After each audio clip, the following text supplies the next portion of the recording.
Bonjour à tous, c'est Bérangère et j'espère que vous allez bien. Aujourd'hui, je vais vous parler de la troisième profondeur. Alors, la troisième profondeur est en lien avec l'émotion de la colère. Donc, on va faire une petite définition de la colère. Qu'est-ce que la colère? La colère est une émotion de rébellion. Elle est très souvent associée à des sentiments de faiblesse, de frustration, d'incompréhension et d'impatience. Donc tout ça, tous ces sentiments-là, en fait, pris séparément, nous parlent de la colère et donc de la troisième profondeur. L'intériorisation de la colère est néfaste à l'organisme. Elle est liée aux douleurs et aux maladies inflammatoires. Les maladies qui se terminent par le suffixe "-ite", comme conjonctivite, otite, tendinite, etc., ça nous parle de la troisième profondeur, ça nous parle d'une émotion de colère qui en fait a été gardée en nous, de colère qui n'ont pas été exprimées et donc qui viennent se matérialiser sous la forme de ces maladies. Donc toutes les pathologies qui terminent par le suffixe "-ite", en aidant la troisième profondeur, vous allez pouvoir aider ces pathologies. Donc la colère, ça va être une forme de révolte intérieure. Donc, comme toutes les émotions, la colère nous parle. Elle nous alerte sur des fonctionnements qui nous déplaisent ou sur des situations qui sont problématiques pour nous. Être à l'écoute de la colère est important pour capter les messages.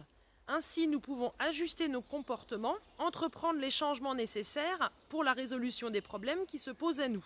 Certains diront que la colère est mauvaise conseillère.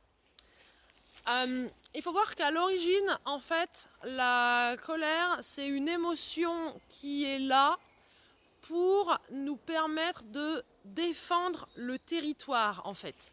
C'est-à-dire que la colère, lorsqu'elle vient, lorsqu'elle monte, elle va nous donner beaucoup de force et c'était quelque chose qui permettait vraiment donc de donner de la force au corps lorsqu'on se sent agressé. La colère, ça nous parle de ça, c'est qu'il y a quelque chose, un événement, une situation ou une personne qui par un comportement nous met dans une situation où on a l'impression d'être en danger et où on va se sentir agressé. Et en fait, la colère vient là pour nous donner donc l'élan, la force nécessaire pour pouvoir riposter, en fait, pour pouvoir passer à l'attaque si on se sent en danger. Seulement, aujourd'hui, on est dans une société où c'est très mal vu d'être en colère. Enfin, c'est très mal vu de façon générale d'exprimer nos émotions dans cette société-là. On ne nous apprend pas à le faire. Et j'espère qu'on pourra y remédier dans le monde qui est en train de se préparer. Et d'autant plus l'émotion de colère. Quelqu'un qui se met en colère, c'est vraiment extrêmement mal perçu. Donc souvent, en plus, quand il y a des enjeux, quand on va être au travail avec des enjeux de hiérarchie, on ne peut pas se mettre en colère contre son patron. Voilà, ça c'est quelque chose, on ne peut pas se permettre de se mettre en colère contre son patron ou contre ses collègues. Même si notre corps nous donne tous les signaux que lui a envie de passer à l'attaque. Parce qu'en fait, la colère arrive lorsqu'on a l'impression que l'autre en face n'a pas respecté nos valeurs et n'a pas respecté nos besoins vitaux. Donc déjà, faire une liste ou en tout cas avoir conscience de quelles sont nos valeurs, quels sont nos besoins et à quel moment on a le sentiment on a la sensation qu'ils n'ont pas été respectés, eh bien c'est un petit peu le message que la colère vient nous apporter. Aussi, on se rend compte qu'on est en colère contre l'extérieur, contre les autres, mais lorsqu'on prend le temps de se poser un petit peu, on se rend compte qu'on est souvent en colère contre nous-mêmes. En colère contre nous-mêmes de ne pas avoir agi, de ne pas avoir pu justement nous défendre lorsqu'on a eu la sensation que nos valeurs, que notre territoire était en danger ou n'ont pas été respectés. Donc souvent on tourne la colère contre l'autre alors qu'en réalité, on est en colère contre soi-même. Mais bon, tout ça, ça reste une émotion qui, lorsqu'on n'arrive pas à la vivre, à la conscientiser et à accepter les messages, eh bien, une fois de plus, va venir se cristalliser dans le corps et faire apparaître un certain nombre de symptômes. Donc, ce qui va nous parler de la troisième profondeur, donc les symptômes de la troisième profondeur qui sont en lien avec cette émotion de colère, de frustration, d'impatience, etc. Ça va être lorsqu'on va se faire facilement des bleus, lorsque le corps va marquer. Également, quand vous portez des chaussettes ou des vêtements un peu serrés, des soutiens-gorge pour les femmes, et lorsqu'on se déshabille le soir et qu'on se rend compte que le corps marque, ça vient nous parler de la troisième profondeur. Lorsqu'on va avoir des soucis aux yeux, tout ce qui est les yeux nous parle directement de la troisième profondeur. Une fois encore, la respiration, la digestion, les problèmes de déglutition. Souvent, lorsqu'on se dit « ça passe pas », il y a quelque chose qui me reste en travers de la gorge. Là, on est sur des émotions qui nous parlent de la troisième profondeur. Je digère pas, ça me reste là, ça me reste bloqué là. Donc tous les soucis de déglutition pour avaler, pour pouvoir laisser couler justement, c'est quand on reste crispé sur ça, sur une rancune en fait. Et du coup, on a notre troisième profondeur qui est disharmonisée et qui va s'exprimer de cette façon-là. Lorsqu'on va avoir des troubles du langage, des problèmes d'élocution, donc c'est toujours pareil, hein, ça va tout ce qui va être la gorge, la trachée, qui vont être bloqués, qui vont être serrés, c'est souvent en lien avec la troisième profondeur. Lorsqu'on va avoir des problèmes d'audition, alors la symbolique de l'oreille, lorsqu'on va avoir des troubles au niveau de l'audition, c'est lorsqu'en fait notre corps ne veut pas entendre ou a entendu quelque chose et qui lui ne lui convient pas. Donc il ferme, il verrouille, il ne veut plus entendre ce qui vient de l'extérieur. Et c'est de là que des problèmes d'audition, comme les acouphènes par exemple, ou les labyrinthites, je crois, oui, labyrinthites, c'est ça, peuvent apparaître. C'est lorsqu'on ne veut plus entendre des agressions auditives, entre guillemets, donc quelque chose qui vient de l'extérieur. Le corps va en fait bloquer au niveau des sens pour se mettre en protection, justement, vu que par notre attitude, par notre comportement, on n'arrive pas à se protéger nous-mêmes, notre corps vient protéger en mettant des pathologies en fait en place, mais pour lui se protéger.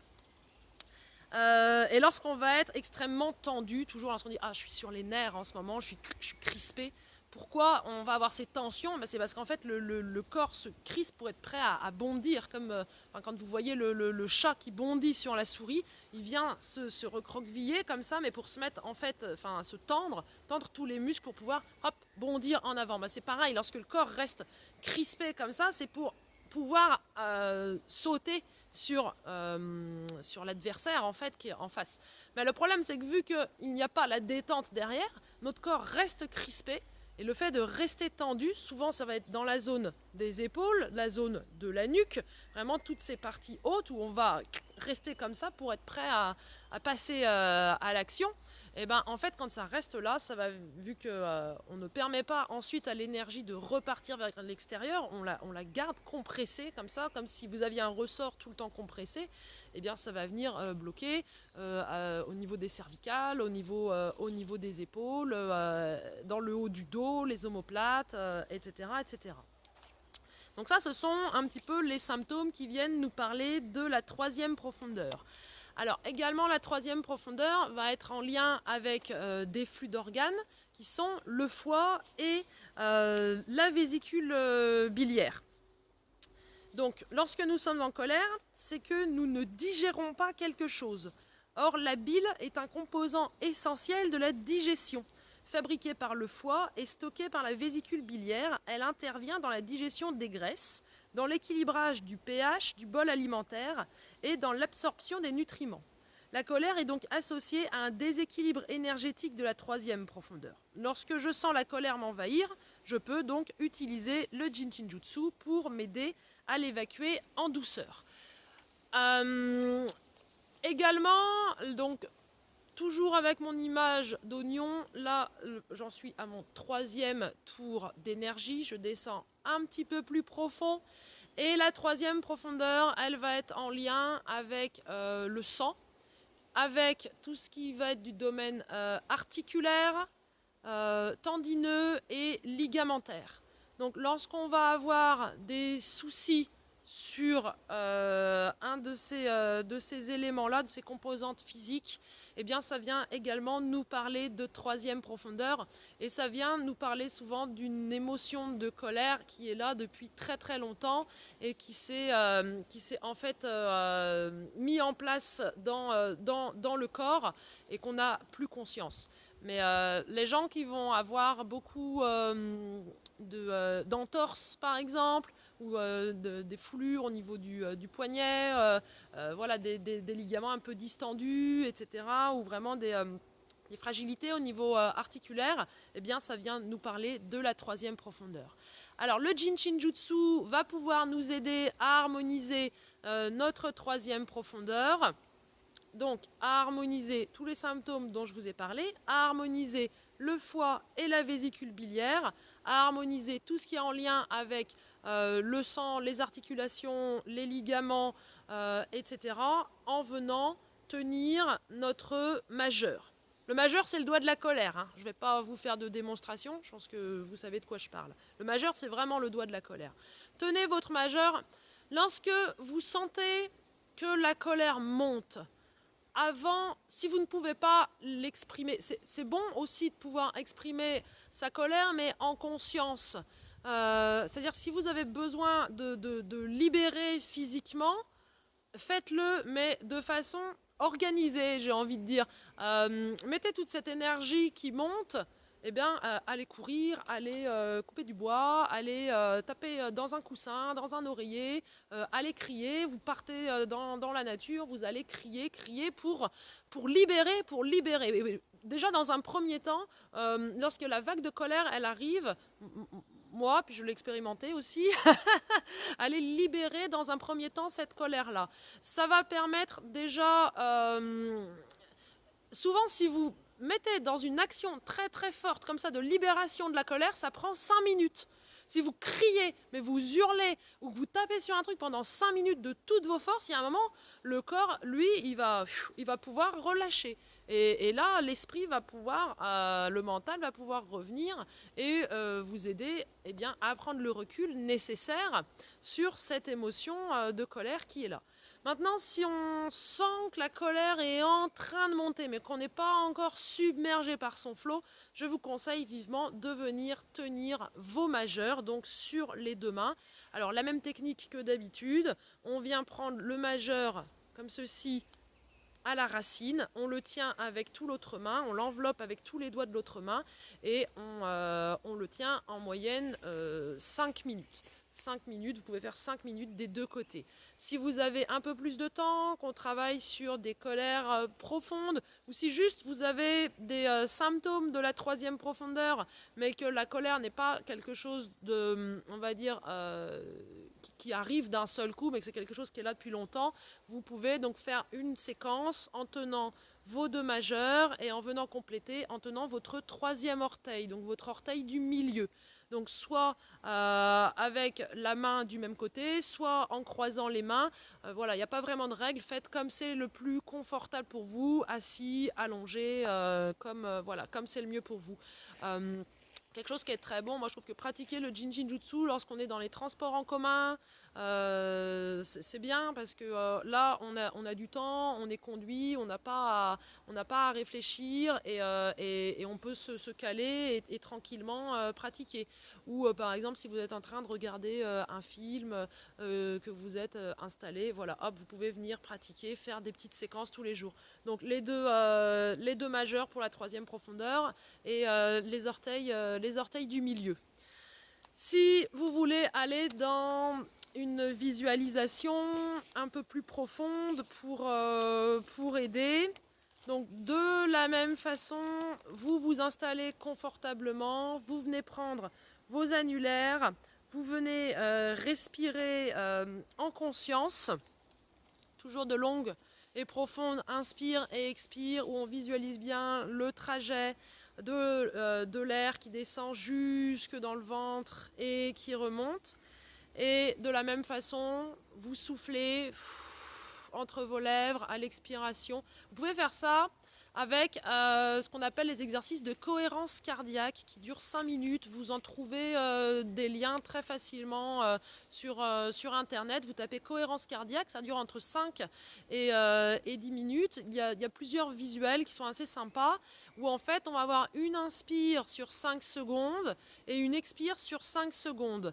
Et vous pouvez donc ajouter, donc vous n'avez pas besoin de compter parce qu'en fait il y a une espèce de diagramme qui s'articule et donc juste vous regardez soit une bille qui monte, soit un dessin qui s'articule comme ça et en fait vous vous laissez guider par le compte des 5 secondes, donc 5 secondes inspire, 5 secondes expire et à l'expire, en même temps que vous tenez vos majeurs, vous expirez tout ce qui est donc la fumée noire et vous visualisez donc toute la colère, la frustration, l'impatience, les injustices. Voilà tout ce que lorsque vous avez eu la sensation qu'en fait il y a eu une attaque en fait extérieure ou un comportement que vous n'avez pas fait pour vous défendre. Enfin voilà, toutes ces sensations-là, à l'expire, par la fumée noire, vous imaginez qu'elles s'éloignent de vous, que vous les mettez à l'extérieur de vous, qu'elles sortent de vous. Et à l'inspire, vous allez cette fois inspirer la couleur verte, qui est en lien avec la troisième profondeur, et qui est également la couleur verte, c'est vraiment la couleur de la guérison au niveau énergétique. Et elle inspire, on se dit dans sa tête, j'inspire la paix, j'inspire le relâchement, j'inspire la détente, j'inspire le contentement, la sérénité, et je diffuse tout ça dans mon corps jusque dans le bout de mes doigts, jusque dans le bout de mes orteils, jusque dans chacune de mes cellules. Voilà, faites ce travail de visualisation. Alors, dans le Jinshin Jutsu, on ne va pas travailler nécessairement avec la visualisation ou, alors avec la respiration si, mais pas avec la visualisation telle que je vous la présente ici. Ça, c'est vraiment de mon expérience personnelle, des petites choses que je rajoute qui sont des outils qui vont pouvoir vous aider. Et toujours la même chose, une émotion, donc ne vous identifiez pas à vos émotions. Lorsque la colère arrive, prenez-en conscience, identifiez-la. Venez travailler avec le Jinshin, non pas pour faire disparaître l'émotion et la nier, parce qu'elle va réapparaître sous une autre forme, mais vraiment dites-vous que le Jinshin Jutsu, ça va être une aide pour avoir une meilleure compréhension de ce qui se passe. Ça va être une aide pour ne pas être submergé. Lorsque vous avez l'impression que vous êtes pris dans la rivière et que vous êtes en train de vous noyer, en fait, eh ben, le Jinshin Jutsu, c'est vraiment un outil qui va être là pour vous aider à ressortir la tête de l'eau. Ça ne va pas faire le travail à votre place, ça ne va pas faire disparaître les situations, mais vraiment, ça va être oui, un outil où en fait, au niveau énergétique, eh bien, vous donnez à votre corps les moyens nécessaires pour pouvoir prendre eh bien, les comportements qui vont être appropriés et vous permettre de continuer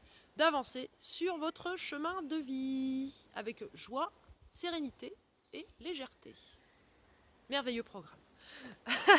Je vous souhaite à tous une belle pratique de la troisième profondeur.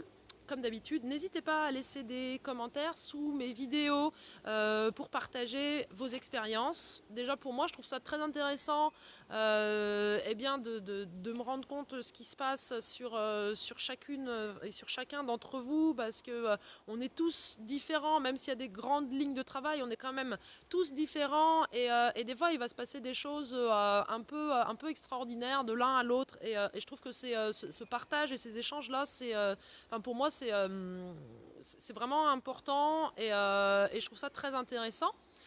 Et comme d'habitude, eh bien, n'hésitez pas à liker, à mettre un petit pouce bleu sous ma vidéo si vous appréciez mon travail, à le partager sur les réseaux sociaux autour de vous si vous pensez qu'il y a des gens qui seraient intéressés par les informations que je vous donne. Et je vous souhaite à tous une belle journée ou une belle soirée. À très bientôt. Bye bye.